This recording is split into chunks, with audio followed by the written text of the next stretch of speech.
Well, one thing to keep in mind is the way China does diplomacy.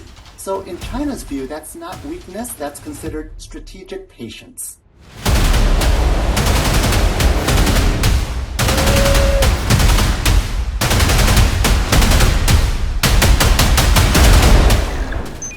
China wants the conflict to end badly enough to act, but not badly enough to be seen acting. So China gets roughly about half of its oil through the Strait of Hormuz, so the economic stakes couldn't be higher. But Beijing doesn't do megaphone diplomacy. It works the phones quietly through back channels with Tehran, through the relationships with Gulf states, through the Shanghai Cooperation Organization. So China is almost certainly applying pressure, you just won't see it on a podium. Well, one thing to keep in mind is the way China does diplomacy. So in comparison, where Washington might lead with public ultimatums or sanctions, Beijing's approach leads with economic leverage and face-saving off-ramps. So for example, China's playbook is typically not to embarrass a partner publicly, never close a door permanently, and always leave room for yourself to do business with everyone when the smoke clears.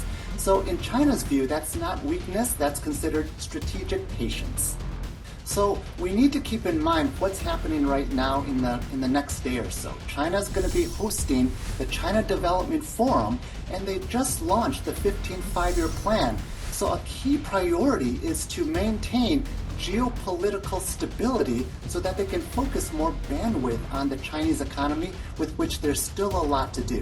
But that said, what we could expect from the China state is to continue amplifying ceasefire language and offering post talks, but quietly framed as economic stability concessions. So in other words, the way China we can expect them to intervene is by reshaping the incentive structure, but not likely to be deploying force. So when we think about the reserves and their ability to maintain reserves not only in oil, but gas and other commodities, one particular area of sharpened notice is the restriction of imports on helium, because helium is very central to semiconductor production and therefore very central to China's aspiration for technology self-reliance. So it isn't just oil itself, there are a number of commodities at play, and China does have a very active interest in figuring out how to mitigate these risks.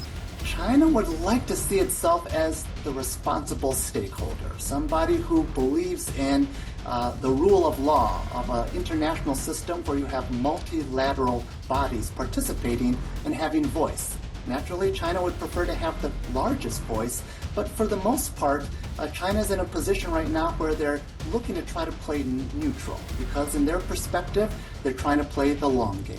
It's going to be a challenge, because one of the challenges is that in addition to the Middle East, there are other areas of tension.